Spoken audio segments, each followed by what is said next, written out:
နိုင်ငံပေါ်မြစ်ပြန်ထုံနေကြဒီမိတ်ဆာများကိုတွန်းလှန်မစနေဆိုးကိုဝန်ရထားတဲ့တောက်တိုင်များကိုဝိုင်းပြူကြမှန်တရားတော့တည်နေမှာငါတို့သွေးနဲ့ရွှေစမြရှာဖွေရှင်နေခဲ့သမျှစိတ်ပင်တွေလားအားလုံးပဲမင်္ဂလာပါဗျ Black Money Campaign ရဲ့ One State Court Pocket အစီအစဉ်ထုတ်လွှင့်နေကြဘောလုံးနေတွေတပံပြန်လည်ရောက်ရှိလာပါပြီကျွန်တော်ကတော့အစီအစဉ်တစ်ဆက်သူဟာရီပါဒီတစ်ပတ်မှာတော့ဆေးအုပ်စုအတွက်ကိုအာနာတဆိုးရှိစေမဲ့ငွေရင်းကြီးတစ်ခုထွက်ပေါ်လာဖို့ရှိတဲ့အကြောင်းကိုတင်ဆက်ပေးမှာဖြစ်ပါတယ်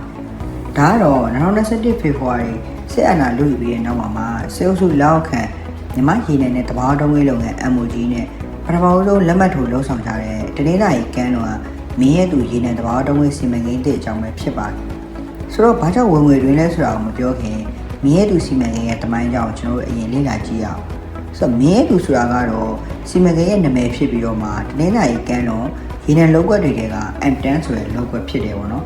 ဒီစီမံကိန်းစားဖြစ်လာရတာကတော့မြန်မာပြည်မှာရှိပြီးသားရေဒနာတို့လိုရဲတခွန်တို့လိုစီမံကိန်းတွေကဆယ်စုနှစ်များစွာတက်တက်ကြလာတာနဲ့အမျှတဘာတုံးဝေးအထွက်နှုန်းကလည်းရောလာတယ်အဲ့တော့တစ်ဖက်မှာဆေးအုပ်စုကဓာတ်ငွေတွေဆက်ထုတ်နိုင်မှုအတွက်ကိုစီမံကိန်းအသစ်တွေကိုပြင်ဆင်လာရတယ်ပေါ့နော်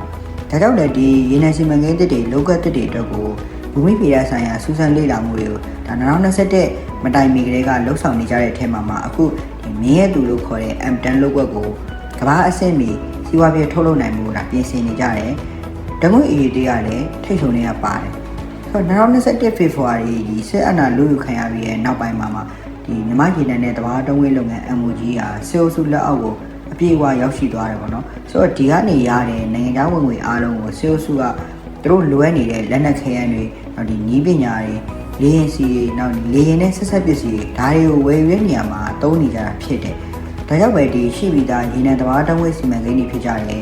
ရတနာရဲတခွန်ရွှေနဲ့ဇောတိကစီမံကိန်းတွေမှာ MOG နဲ့အတူလောက်ကင်နေကြတဲ့ဒီနိုင်ငံခြားရေနံကုမ္ပဏီတွေကိုမြန်မာစစ်အုပ်စုထံကိုဓာတ်ငွေခွန်တွေမပေးဖို့အတွက်ကိုမြန်မာပြည်သူတွေဒီပြည်တွင်းရောနိုင်ငံတကာမှာရှိနေတဲ့မြန်မာပြည်သူတွေနောက်ဒီရပ်ဖက်အဖွဲ့အစည်းတွေနောက်သူတည်တနာအဖွဲ့အစည်းတွေနောက်လူ့အခွင့်အရေးအဖွဲ့အစည်းတွေနောက်ဒီ UN အပြင်ဟောနော်အဖွဲ့အစည်းတီးတီးကတောက်လျှောက်တောင်းဆိုခဲ့ကြတာအဲ့ဒီနေရာမှာလူလူတောင်းဆိုမှုတွေဒီနိုင်ငံတကာဖိအားတွေနဲ့ sanction လို့ခေါ်တဲ့ဒီအရေးယူတန်ခတ်ပိတ်ဆို့မှုတွေကြောင့်စီမံကိန်းဥဆောင်လည်ပတ်သူတွေဖြစ်ကြတဲ့ဒီပြင်သစ်ကုမ္ပဏီဖြစ်တဲ့ Total Energy နောက်ဒီ American ကုမ္ပဏီဖြစ်တဲ့ Chevron နောက်ဒီ Malaysia ကုမ္ပဏီဖြစ်တဲ့ Petronet တို့ဟာအတိအကျထွက်ခွာသွားကြတာရှိရဲဒါပေမဲ့ဒီတောင်ကိုရီးယားကုမ္ပဏီဖြစ်တဲ့ POSCO ရဲ့နောက်ဒီထိုင်းကုမ္ပဏီဖြစ်တဲ့ PTT Gas Petroleum မြန်မာတို့ဟာဆိုလို့ရှိရင်ဒီ MOG မှာလုပ်ငန်းလက်ပဲလုပ်ကိုင်သူတွေအနေနဲ့ဆက်လက်ရင်းနှီးမြှုပ်နှံပြီးတော့မှစီမံကိန်းတွေကိုဒါဇက်တိုက်လည်ပတ်နေတာဖြစ်တယ်ပေါ့နော်ဆိုတော့2022မှာဒီရဲတကွန်စီမံကိန်းရဲ့ဥဆောင်လည်ပတ်သူဖြစ်တဲ့ Petronet ထွက်ခွာသွားတယ်အဲ့ဒီနောက်မှာဒီထိုင်းပုဂ္ဂလိကပိုင်ကုမ္ပဏီတစ်ခုဖြစ်တဲ့ Northern Gas Petroleum ကမြန်မာပြည်မှာ Gas Petroleum မြန်မာအနေနဲ့ကုမ္ပဏီတွေလာဖွင့်တယ်အဲ့ဒီကနေတဆင့်ဒီရဲတကွန်စီမံကိန်းကိုဥဆောင်လည်ပတ်သူဖြစ်လာခဲ့တယ်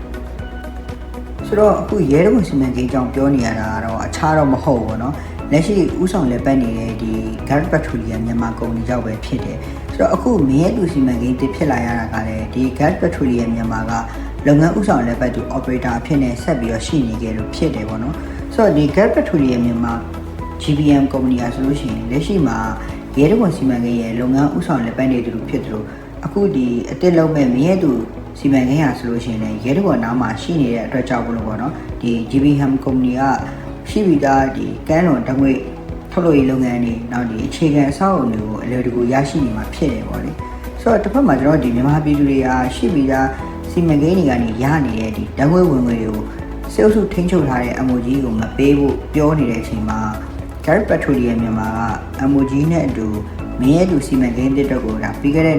2025မေ29ရက်မှာပေါ့နော် Production Sharing Contract PSC လို့ခေါ်တဲ့ထုတ်လုပ်မှုပေါ်ခွဲဝေခန်းစားရေးစာချုပ်ဒါလက်မှတ်ရေးထိုးခဲ့ကြတယ်ဆိုတော့အခုနှစ်2026နောက်ပိုင်းမှာလည်း Appraisal Drilling နဲ့ဒီ Exploration Drilling လို့ခေါ်တဲ့အတည်ပြုတူးဖော်မှုတွေစူးစမ်းတူးဖော်မှုတွေကိုစတင်ဖို့တို့စီစဉ်ထားကြတယ်ဆိုတော့ဒါကအောင်မြင်မယ်ဆိုလို့ရှိရင်2028မှာစီးပွားရေးထုတ်လုပ်နိုင်ဖို့တို့ဒါပြင်ဆင်ထားကြတာရှိတယ်ဆိုတော့ရှိပြီးသားဒီရတနာရဲတကွန်ဇောတိကရွှေစီမံကိန်းတွေဆိုလို့ရှိရင်အထွက်နှုန်းပုံမှန်အချိန်ကာလတွေမှာတစ်လကိုဗျမ်းမြအနည်းဆုံးအမေရိကန်ဒေါ်လာတန်း80ဝန်းကျင်ပေါ့နော်တစ်နှစ်ဆိုလို့ရှိရင်နှစ်စဉ်ဒေါ်လာ1ဘီလီယံကျော်ထိကိုရရှိနေကြတာဖြစ်တယ်ဆိုတော့အခုမင်းရဲ့သူကလည်းစီမံကိန်းတစ်ဖြစ်တယ်လို့ မှန်တဲ့အတိုင်းစီးပွားဖြစ်ထုတ်လုပ်နိုင်မယ်ဆိုလို့ရှိရင်မာလာတို့အတွက်ကိုလာကျင်ဒေါ်လာတန်းနဲ့ချီထပ်ပြီးတော့ဝင်လာတော့မှာဖြစ်ပါတယ်ဆိုတော့ဒီစီမံကိန်းသာအောင်မြင်ခဲ့ရင်မာလာတို့အာဏာရှင်တတိုက်ကအာဏာသက်ဆက်ရှည်ပြီးတော့မှကျွန်တော်တို့မြန်မာပြည်သူတွေကိုပို့ပြီးတော့အကြံဖတ်ဖိနှိပ်တော့မှာဖြစ်တယ်ပေါ့နော်ဒါကြောင့်ပဲဒီမြင်းရဲသူစီမံကိန်းတွေကိုရတဲ့အနေနဲ့ရတက်ဖို့လိုတယ်ဒီစီမံကိန်းကြောင့်မြန်မာပြည်သူတွေအကျိုးခံစားရမှာတခုမှမရှိပေမဲ့ဒီစီမံကိန်းကမဖြစ်ခဲ့ဘူးဆိုလို့ရှိရင်မာလာတို့နိုင်ငံခြားငွေရပေါက်တစ်ခုကိုဖျက်တောက်နိုင်မယ်နောက်တစ်ခုအရေးကြီးတာကတဘာပေါ်ရင်ထိခိုက်ပျက်စီးမှုတွေတားဆီးရရောက်တယ်ဆိုတော့ကျွန်တော်ဒီအာဏာရှင်စနစ်အမြင့်ပြတ်ဖို့အာဏာရှင်ရဲ့ဝင်ငွေထောက်တိုင်တွေကိုဖျက်တောက်ချဖို့လိုပါတယ်ဒီနေ့မင်းရဲ့သူအကြောင်းပြောလာတာလည်းစုံစလောက်ရှိပြီဆိုတော့